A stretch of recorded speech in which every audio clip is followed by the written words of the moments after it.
92వ ప్రాంతంలో కొంతమంది స్టూడెంట్స్ కలిసి వాళ్ళందరూ ఏడో క్లాస్ అట. మేమందరం చిన్న చిన్న పిల్లల్ని అందరూ కలిసి ఆ ఏడో క్లాస్ పిల్లలందరి దగ్గర గ్యాదర్ చేశారు డబ్బులు. చిన్న పందిరి పెట్టారు. ఆ చిన్న ఈ తాటాకులతో చేస్తారు కదా, అలాంటి పందిరిలా చేశారు. ఇక్కడ ఒక చిన్న సైజు గుడిలో తయారు చేస్తారు పిల్లలు.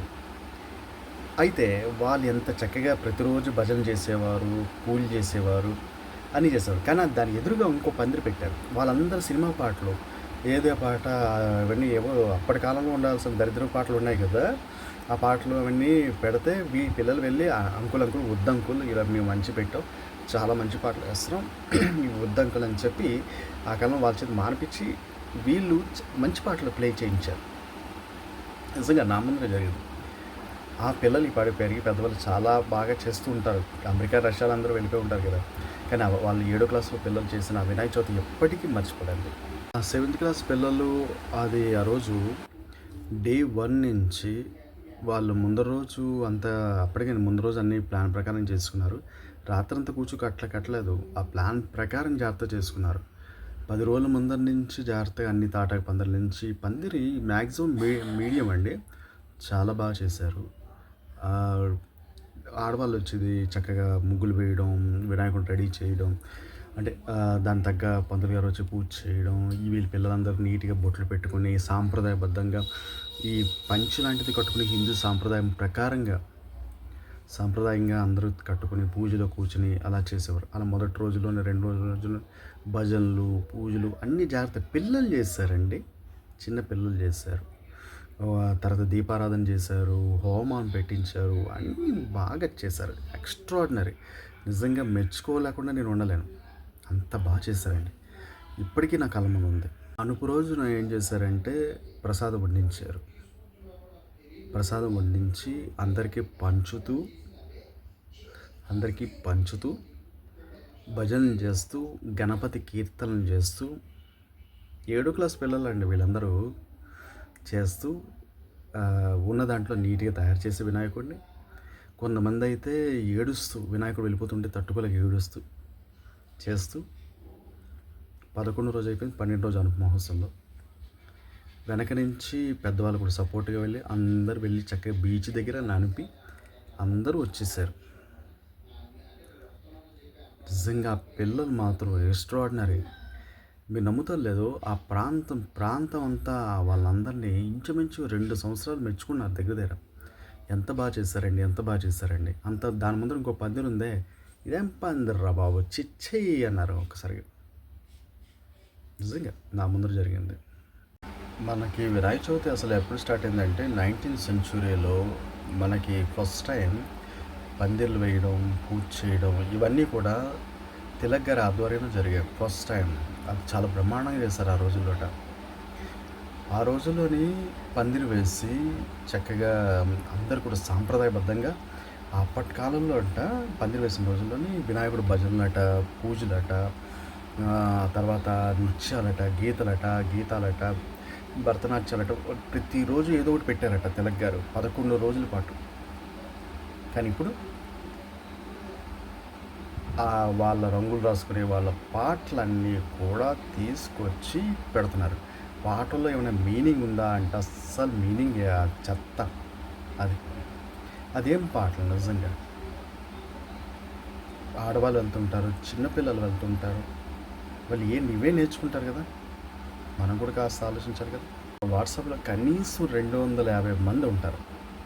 ఈ 250 మందిలో కనీసం కొంతమంది అయినా సరే ఈ వినాయక చవితి నాడు ఈ సంవత్సరం అయినా సరే, అయ్యా దయచేసి సౌండ్ పొల్యూషన్ పెట్టద్దు, మంచి పాటలు పెట్టండి, భగవంతుడిని పెట్టారు, ఆ భగవంతుడి దగ్గర ఇలాంటి పాటలు పెట్టడం తప్పు అని కనీసం చెప్పండి. మంచి నృత్యగీతాలు పెట్టండి, మంచి భజనలు పెట్టండి, మంచి పండగ హడావిడి చేయండి, ఆడవాళ్ళు చిన్నపిల్లలు వచ్చే విధంగా ఉండే పాటలు పెట్టండి, అన్నీ చేయండి. ఏం చేస్తున్నాం, ఆ దిక్కుమాలిన పాటలు ప్లే చేస్తున్నాం. అదేం పాట నాయన, ఎక్కడో ఏదో అనకూడదు కానీ ఏదో చోట్ల సిటీలు కాకుండా వేరే చోట్ల విన్న అన్నీ ఇలాంటి తీసుకొచ్చి పెడుతున్నారు. ఇంకా మారదా. 90sలో ఉన్న వాతావరణం ఇప్పటికీ కూడా అదే పెడతారు. చదువుకున్న వాళ్ళలో కనీసం ఇలా చెయ్యకూడదు, తప్పు అని చెప్పాలి కూడా. మంచి ఈ సంవత్సరం వినాయక చవితి బ్రహ్మాండంగా చేయమని మన చుట్టుపక్కల అందరికీ చెప్పండి. సౌండ్ తగ్గించమని చెప్పండి. చాలా హ్యాపీగా చేసుకోండి. ఎవరు కించపరుచుకోవాల్సిన విషయం కాదు. మన ఇంట్లో మన అమ్మగారైనా 40 దాటి ఉంటారు. అంటే మనం పెద్దవాళ్ళం అయ్యామంటే మన అమ్మగారైనా 40 దాటి ఉండొచ్చు, 45 అయినా ఉండొచ్చు, 50 దాటి మా నాన్నగారైనా ఉండొచ్చు, 60 ఏళ్ళైనా ఉండొచ్చు. మన ఇంట్లో కూడా ఉంటారు గ్యారంటీగా. కానీ మనం కూడా ఆలోచించాలి కదా, ఎందుకంటే మనం చదువుకున్న వాళ్ళం. అవతల వాడికి వెళ్ళి ఒరే ఇంత సౌండ్ చేయకూడదు, దానివల్ల మనకి అందరికి ఇబ్బంది. వాళ్ళు పెద్దవాళ్ళు ఎస్పెషల్లీ 40s దాటి 50 దాటి వాళ్ళకి ఇబ్బంది అవుతుందని కనీసం చెప్పాల్సిన బాధ్యత మనది కూడా ఉంది. ఎందుకంటే మనమే ఈ రోజుల్లో ఎవరు 5వ క్లాస్ 6వ క్లాసులు అవ్వట్లేదు, చాలా పెద్ద చదువు చదువుతున్నారు. ఒకప్పుడు డిగ్రీ చదివితే గొప్ప, ఈరోజు డిగ్రీ దాటి పీజీ దాటి పెద్ద చదువులు చదువుతున్నారు, చాలా పెద్ద చదువుతున్నారు. ఇప్పుడు ఎవరో ఒక్క వ్యక్తి చదివాడంటే గొప్ప, కానీ అందరూ ఈ రోజులు అందరూ చదువుతున్నారు. కాబట్టి చెప్పాల్సిన బాధ్యత మన ఉంది. అంత సౌండ్ పొల్యూషన్ వల్ల చెవి దెబ్బతింటుంది, హార్ట్కి ఇబ్బంది, లేకపోతే శరీరానికి ఇబ్బంది, లేకపోతే ఎవరైనా మనం ఉన్న స్థలాల్లో మన పెద్దవాళ్ళకి ఇబ్బంది ఉంది. కనీస గౌరవం మనకు ఉండాలండి. లాస్ట్ ఇయర్ అండి వినాయక చవితికి అనుపకి సౌండ్ పెట్టారు. అది ఎంత పెద్ద సౌండ్ అంటే మొత్తం అపార్ట్మెంట్ అంతా దడ ఆడిపోయింది. వయసులో ఉన్న వాళ్ళే తట్టుకోలేరు. అలాంటిది ఏంటంటే ఇంచుమించు 60 దాటి స్టంట్ లోపల స్టంట్ వేసుకున్న వాళ్ళు 60 దాటి 70 దాటి ఉన్న వాళ్ళకి ఎంత కష్టం. అపార్ట్మెంట్ అంటే వాళ్ళే ఉన్నారు రిటైర్మెంట్. కనీసం ఆలోచన లేదు. చదువుకున్న వాళ్ళు ఉన్నారు అందులోనే. నిజానికి నేను మా అమ్మని తీసుకెళ్ళి నేను వేరే రూమ్లో అన్ని తలుపులు వేసి కిటికీ తలుపులు అన్నీ వేసి నేను కూర్చోబెట్టాను. ఎందుకంటే అంత పెద్ద సౌండ్ కనీసం ఆలోచన లేకుండా అయిపోయింది. నేనే లోపల నుంచి ఆ సౌండ్కి దడదడతో నడిపోయాను. వాళ్ళు ఎస్పెషల్లీ ఇంటి ముందర పెట్టారు.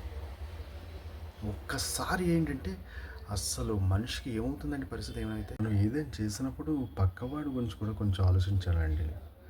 లేకపోతే వాళ్ళ పరిస్థితి ఏంటో ఆలోచించాలి. ఒక ఏజ్ 20 వేరు, 30 వేరు, 40 వేరు, 50 వేరు, 60 వేరు. ఆ ఏజ్ వేరు. వాళ్ళకి ఎంత కష్టంగా ఉంటుందో తెలుసా అండి అలాంటి సౌండ్స్ వల్ల. పాపం ఎంత ఇబ్బంది పడతారు తెలుసా. ఏమైనా అటు ఇటు అయితే పరిస్థితి ఏంటి, ఆ పెయిన్ ఎంత గట్టిగా ఉంటుంది వాళ్ళకి. కనీసం ఆలోచించాలి కదండి. ఆ లాస్ట్ టైము కూడా అలాగే పెట్టారు. ఏం సౌండ్ అండి యాక్చువల్గా. మొత్తం ఉన్న అపార్ట్మెంట్ మొత్తం ఇలాగా ఊగిపోయింది యాక్చువల్గా. కనీసం ఆలోచించాలి కదా. పాపం పెద్దవాళ్ళు, వాళ్ళకి ఏమైనా అయితే కుటుంబ పెద్దలు ఉంటారు, ఏమైనా అటు ఇటు అయితే పరిస్థితి ఏంటి. అంత పెద్ద సౌండ్ అవసరమా అండి. కనీసం మనం చదువుకున్న అరే వద్దురా అంత సౌండ్ వద్దురా, తప్పురా అని కూడా మనం వేరే వాళ్ళకి చెప్పాలి. చెప్పకపోతే అలాగే తప్పు కాదు.